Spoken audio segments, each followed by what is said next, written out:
नमस्कार दोस्तों। आज की जो कहानी है ये एक आध्यात्मिक कहानी है। इस कहानी का नाम है कुत्ते का पुनर्जन्म। बहुत ही अच्छी कहानी है, इसे अंत तक जरूर सुने। कहानी अच्छी लगे तो प्लीज़ इसे एक लाइक और चैनल को सब्सक्राइब जरूर कर लेना। चलिए कहानी सुनते हैं। बात आज से तकरीबन 60-65 बरस पहले की है। उस समय मेरी माँ की उम्र लगभग 8-9 वर्ष की रही होगी। उनकी उसी गांव की एक संगी साथी थी जिसका नाम था द्रोपा। द्रोपा के 3 भाई थे और वो अकेली, यानी माँ बाप के 4 संतान थीं। मेरी माँ और द्रोपा गांव के ही एक प्राइमरी स्कूल में पढ़ती थीं। एक दिन की बात है, द्रोपा को चेचक निकल आई, जिसे उस समय बड़ी माता भी कहा जाता था। उन दिनों चेचक एक महामारी समझी जाती थी। घर वालों की लापरवाही के कारण वो चेचक द्रोपा के तीनों भाइयों को भी हो गई। पूरा घर चेचक की चपेट में था। माँ का रूप माने जाने वाली चेचक में घर के सदस्य देवी माँ की पूजा अर्चना करते रहे। एक दिन अचानक द्रोपा ने अपनी माँ से कहा, देखो मैं तो बच जाऊंगी, किंतु ये तीनों लड़के ना बचेंगे। द्रोपा के मुंह से ऐसे शब्द सुनकर माँ को बहुत बुरा लगा, किंतु वो मन ही मन रोकर रह गई। देवी की भविष्यवाणी मानकर वो उनकी खैरियत की कामना करती रही, किंतु 1 सप्ताह के अंदर उनके तीनों लड़के सच में ही मर गए। देवी माँ द्वारा दिया गया दंड समझकर कोई कुछ ना तो कह सका और ना ही कुछ कर सका। अपनी किस्मत समझकर उन्होंने इस घटना को स्वीकार कर लिया।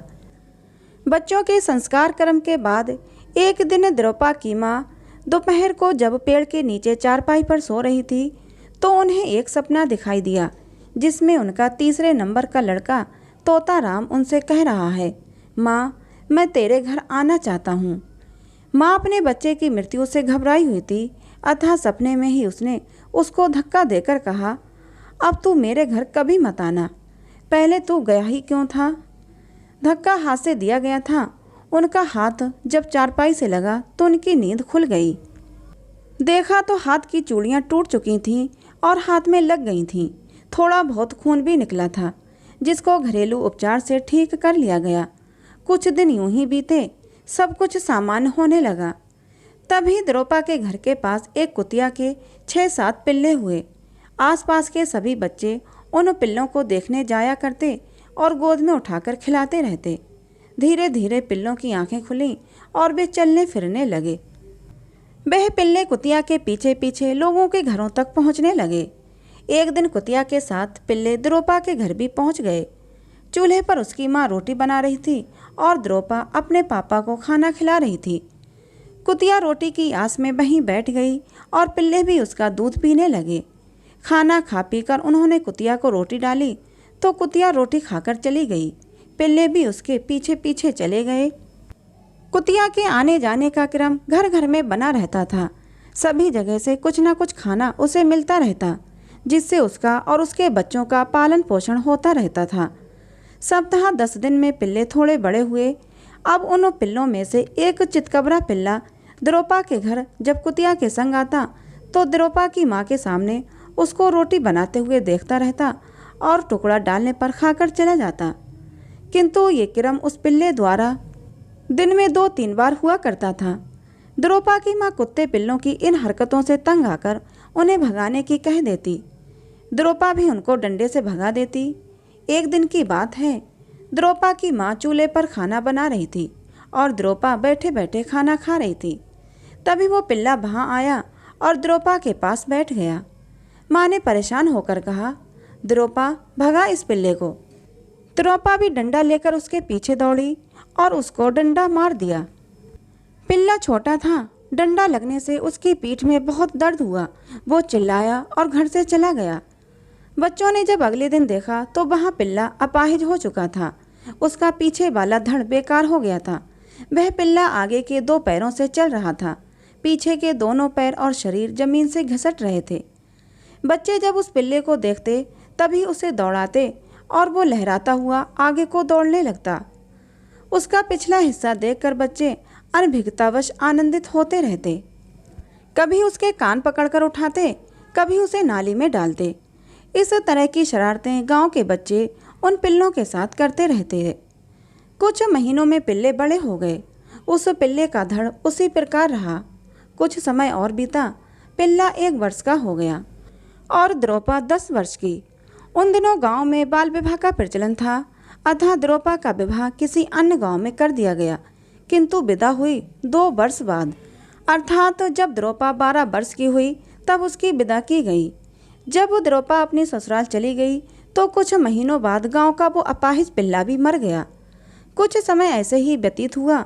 फिर एक दिन द्रौपा की माँ के पास खबर आई कि तुम नानी बन गई हो, तुम्हारे दुहिता हुआ है।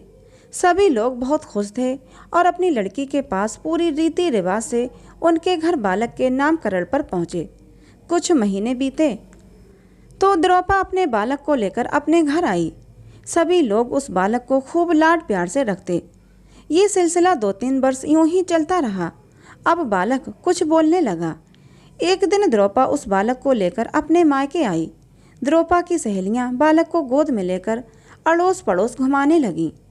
तभी एक घर में बैठने के बाद जब उस घर की महिला आई तो द्रौपा की सहेलियों ने कहा, नन्हे, नानी को नमस्ते कर। बालक बोला, ये तो चाची हैं। बालक की तुतली बात सुनकर सभी लोग चौंके किंतु हंस पड़े। उस महिला ने कहा, हम चाची नहीं हैं, नानी हैं। तुम्हारी माँ का नाम द्रौपा है ना? बालक बोला, मेरी माँ द्रौपा नहीं, चाची लाडली है। लाडली द्रौपा की माँ का नाम था। सभी लोग चौंके और उस बालक को उसके घर लेकर गए। बालक द्वारा की गई अजीब बातों ने उस महिला और द्रौपा की सहेलियों के मन में उत्सुकता के बीज बो दिए थे। घर पर जाकर बालक की माँ द्रौपा और नानी को सारी बातें बताई गईं।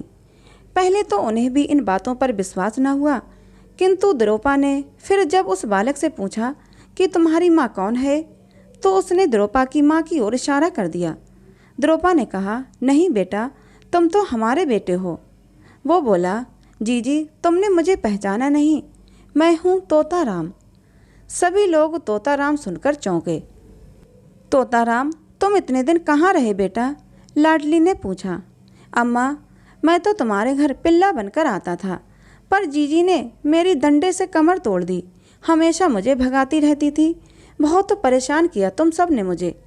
इतना सुनते ही लाडली की आंखें भर आईं। उसकी आंखों में मानो सारी बातें सपने की भांति तैरे जा रही थीं। उन्होंने नन्हे को गले से लगा लिया और बोली, अब तुझे कोई कष्ट न देंगे बेटा। तू 2 बार हमें छोड़कर जा चुका है। बालक बोला, अम्मा, अब मैं तुम्हारी कमर तोड़ दूंगा। सभी लोग हंस दिए। उन्हें लगा कि बालक है, गुस्से में कह दिया होगा या फिर कभी गुस्से से डंडा मारेगा। किंतु जब बालक 12-14 वर्ष का हुआ तो वो संसार छोड़कर चला गया। तब लोगों को उस बालक की कमर तोड़ने वाली बात याद आई। सच में नानी के दुहते के मरने से नानी की कमर टूट गई थी।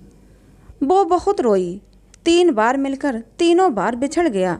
मेरा लाडला अब न जाने कौन सी दुनिया में कहाँ चला गया होगा, हमेशा हमेशा के लिए मुझे धोखा देकर। तो दोस्तों, कहानी को अंत तक सुनने के लिए आप लोगों का धन्यवाद। ऐसे ही और कहानियों के लिए हमारे चैनल को सब्सक्राइब जरूर कर लेना। मिलते हैं अगली किसी नई कहानी में।